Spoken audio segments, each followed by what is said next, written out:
What if I told you the biggest EDM party in the world isn't just a festival, but it's an entire city that rises out of the Nevada desert once a year?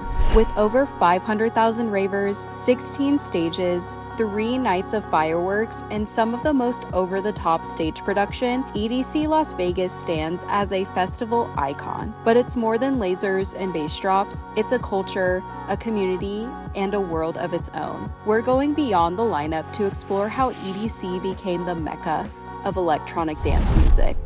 Before there were fireworks, 400-foot wide stages, and hundreds of thousands gathering under neon skies, there was a warehouse. At just 15 years old, Pasquale Rotella stepped into his first warehouse rave, and everything changed. It wasn't just the lights or the music, it was the feeling of being surrounded by community and sound. In the early 1990s, the rave scene in Los Angeles was on life support. Police crackdowns, the aftermath of the LA riots, and a wave of negative media coverage were suffocating the culture. By the end of '92 and early '93, the underground rave scene had collapsed. In 1993, at just 19 years old, Pasquale founded Insomniac Events. During interviews, he had said, "The death of the underground scene and my love for it is why I started Insomniac and why Insomniac exists today." He started small, passing out flyers himself, asking friends to DJ, and drawing in just a few hundred people. These early events were intimate, community-driven, and deeply inspired by the lost underground spirit. Then, in 1997, Pasquale and Insomniac hosted their first Electric Daisy Carnival Festival, or EDC, at the Shrine Expo Hall in Los Angeles. As more events were hosted, it meant more people attended and more attention on EDC, and not all of it was positive. In 2010, that year's EDC drew over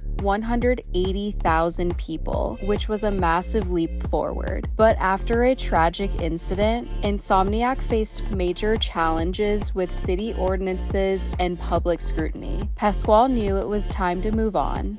By 2011, EDC left LA and found a new home.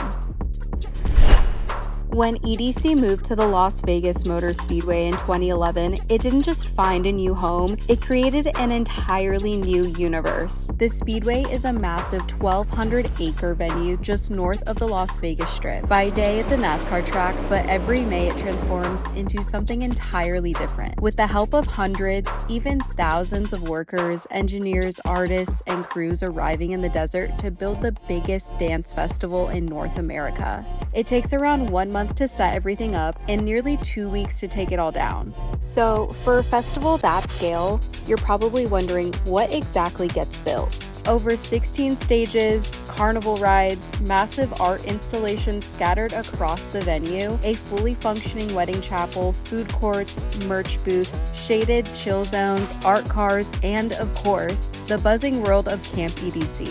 Every corner of the Speedway is transformed, and clearly it does not happen overnight. Insomniac begins planning each EDC at least 1 year in advance. The themes, stage design, talent curation, and art installations, every single element is carefully imagined and orchestrated to create a fully immersive world. Pasquale has always said that EDC is built for the fans.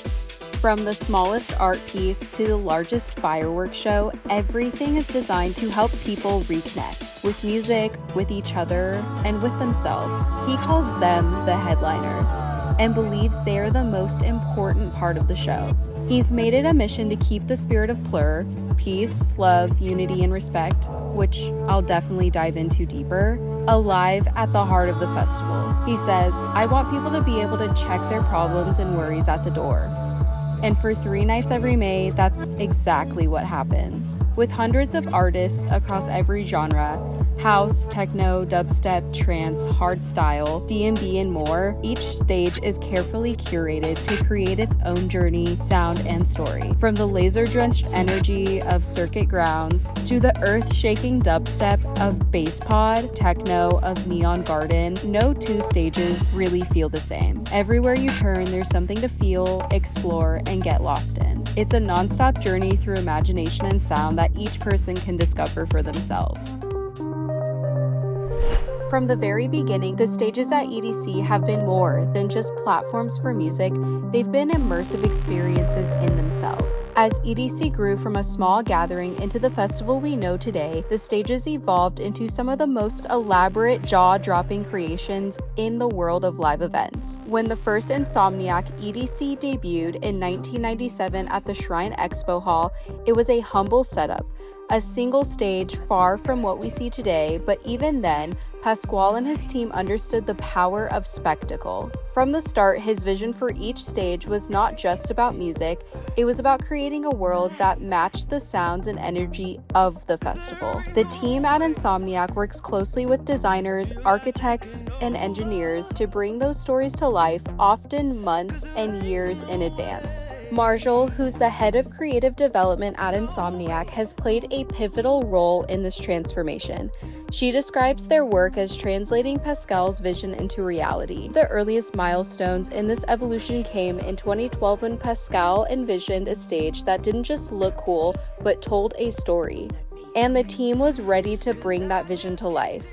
This was a total new thing in 2014. For Insomniac as a whole, 10 years later, it is unimaginable what you see. This is where the idea of kineticFIELD was born, which is a massive, multifaceted stage with its vibrant design and immersive elements. The build process is super precise, with scenic pieces being fabricated across the US and Europe, transported by dozens of trucks, and even test-built in parking lots to make sure everything fits together, with tolerances often within mere inches of each other. Stages like kineticFIELD begin as simple concepts and evolve into larger-than-life structures unveiled to tens of thousands of fans. As Marshall puts it, and then there's an opinion. What do people think?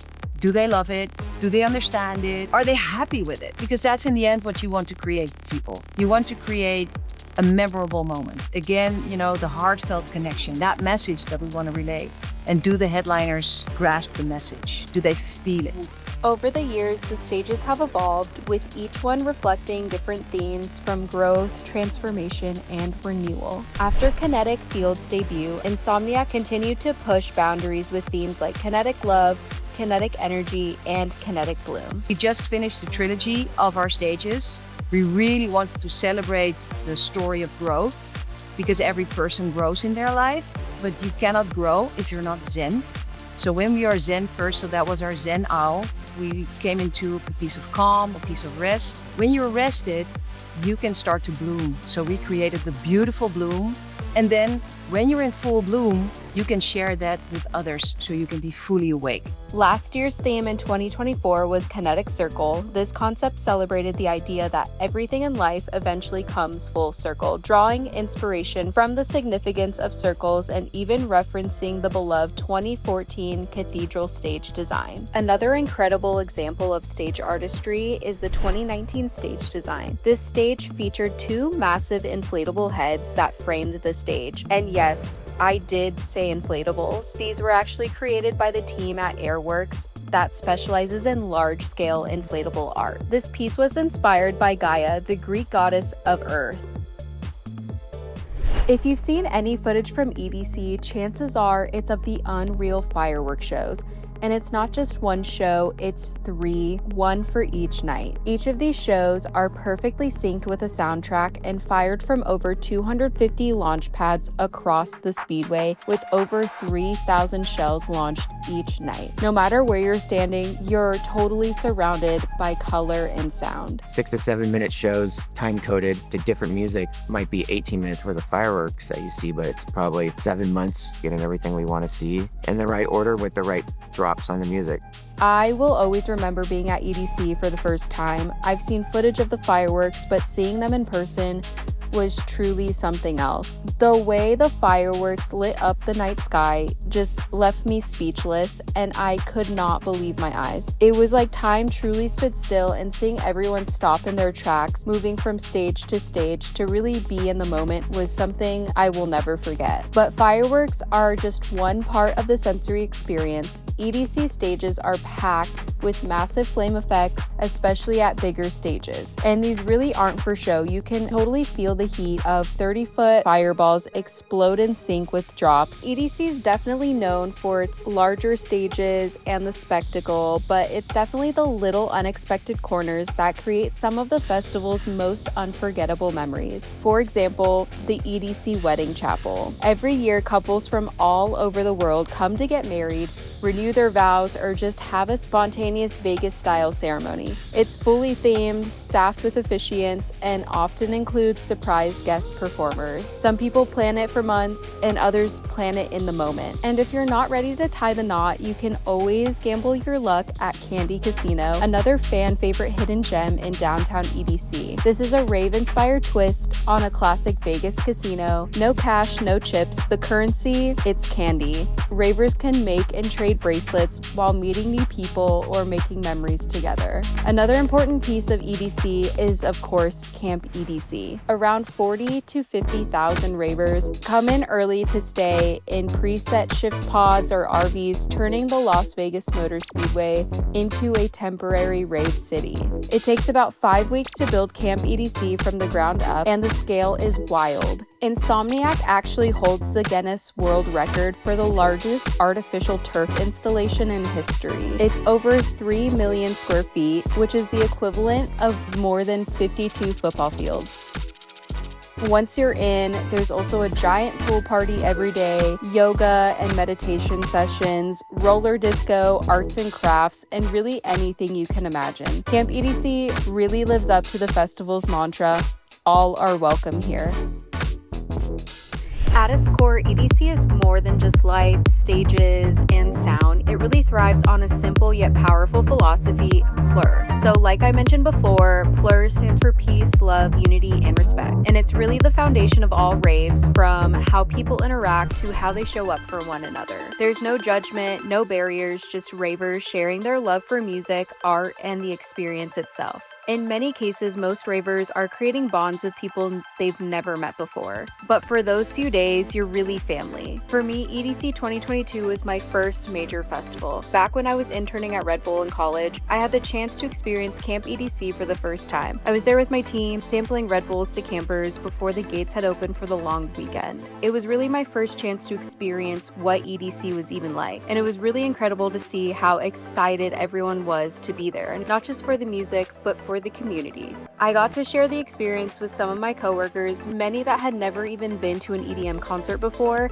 and it was amazing to show them how special this community is and the amazing world of EDM.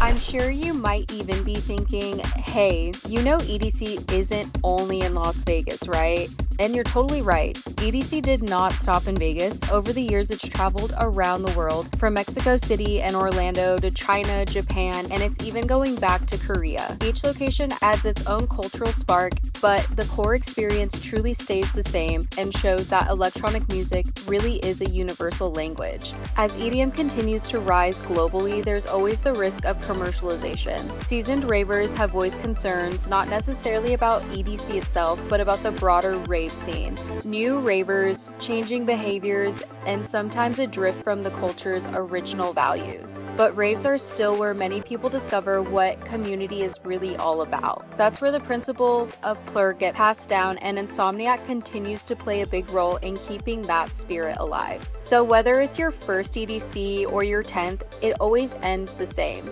You leave with something more than you came with. So as we step into the future, let's keep that culture alive for all ravers.